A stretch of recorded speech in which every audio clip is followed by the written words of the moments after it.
Bentrovati a questo nuovo appuntamento con A Voi la Linea. C'è preoccupazione per la West Nile con 4 casi rilevati in Friuli Venezia Giulia. 3 pazienti asintomatici e 1 con leggeri sintomi, al momento non gravi. A portare questo virus sono soprattutto le zanzare e insieme a Nicola Bressi, zoologo del Museo di Storia Naturale del Comune di Trieste, capiamo come prevenire a monte ed evitare che questi insetti si riproducano. Vediamo.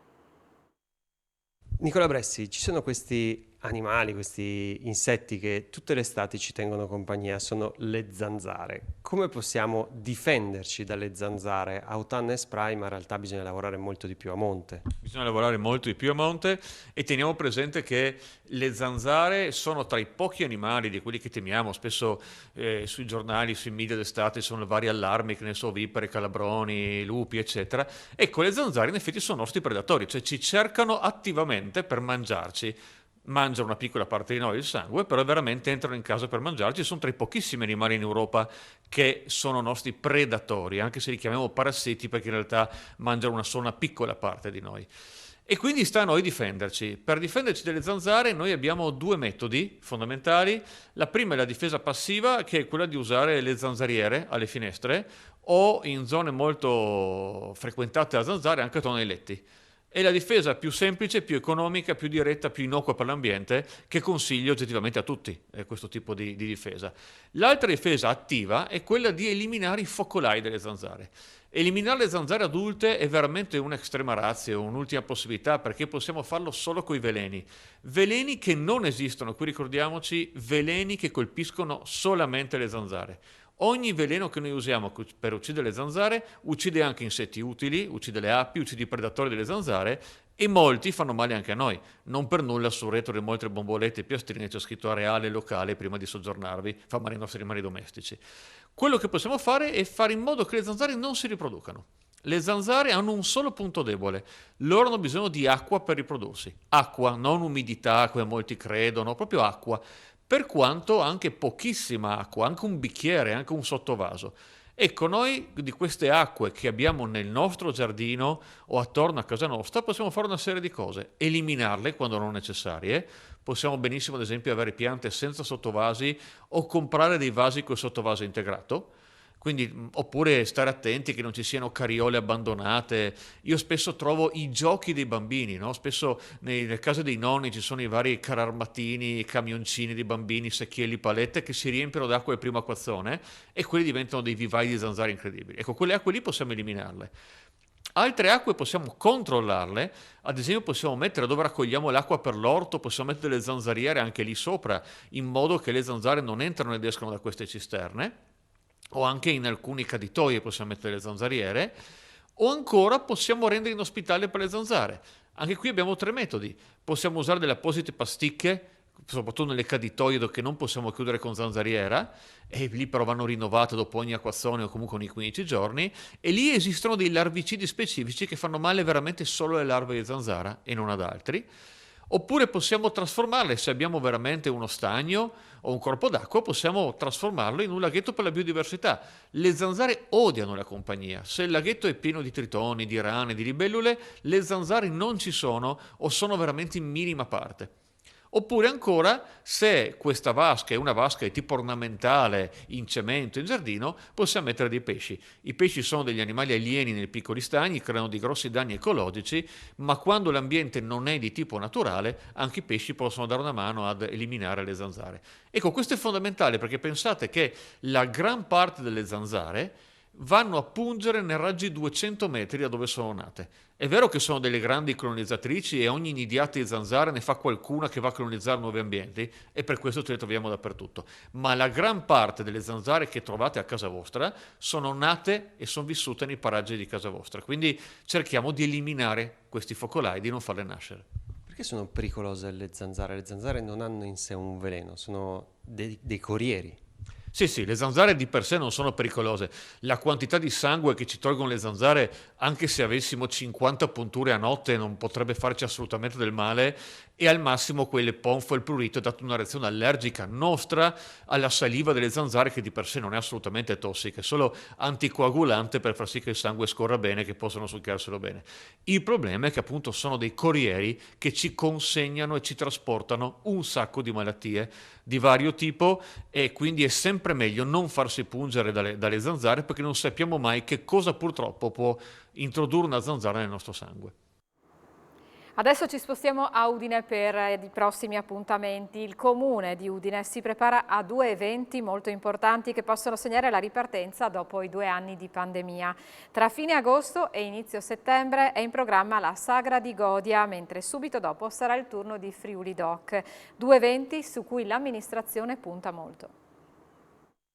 Tanti eventi da qui alle prossime settimane. Il primo grande evento che si vede all'orizzonte, di fatto l'ultimo weekend di agosto e il 1° di settembre, è la Sagra di Godia.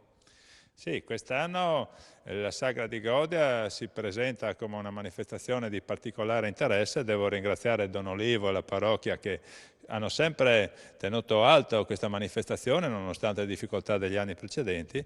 Quest'anno ci auguriamo appunto che ci siano le condizioni ottimali perché sia una grande manifestazione che è legata ad uno dei prodotti qualitativamente più importanti della città di Udine e del nostro Friuli, che è la patata, e quindi la patata di Godia diventa un elemento trainante non solo sotto l'aspetto enogastronomico ma anche sotto l'aspetto turistico ed anche sociale, perché sarà un grande momento di festa per stare tutti assieme, di cui abbiamo estremamente bisogno, e quindi un momento di socialità. Ringrazio di nuovo gli organizzatori per questo grande sforzo ed invito tutti ad essere presenti quindi dal 26 al 28 di agosto e poi nel weekend che va dall'1 al 4 di settembre. E di fatto, archiviata la Sagra di Godia, si apre quelle settimane che portano a Friuli Doc, che per Udine è il Friuli Doc di fatto della rinascita, perché probabilmente non ci saranno limitazioni, la festa si allarga ancora di più in tutta la città di Udine, quindi vi aspettate grandi presenze.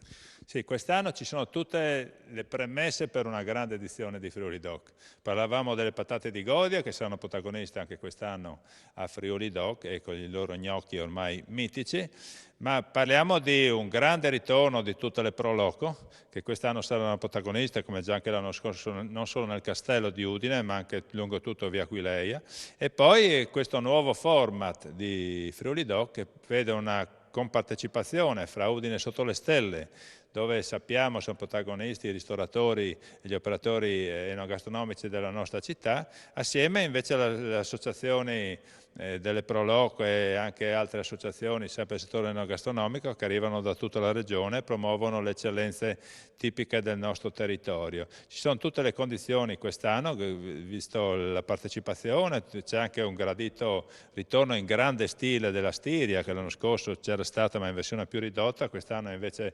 saranno presenti in fondo via Aquileia, sotto la torre di Porta Aquileia, e quindi diventerà una piazza sostanzialmente dedicata alla Stiria per consolidare questi rapporti che noi abbiamo costruito nel tempo e soprattutto per una promozione turistica in Austria del nostro territorio.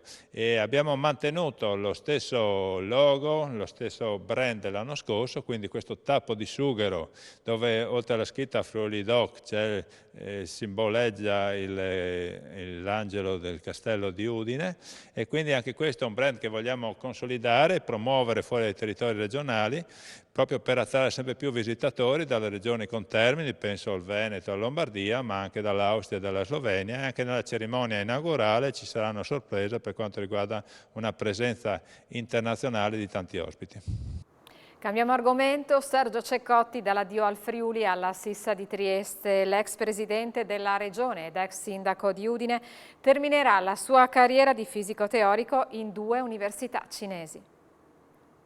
Addio al Friuli e alla Sissa. Sergio Ceccotti terminerà la propria carriera di fisico teorico in Cina. L'aereo per l'Impero Celeste partirà a fine mese con destinazione Pechino. L'ex sindaco di Udine ed ex presidente della regione lo prenderà per raggiungere le 2 università di cui sarà professore.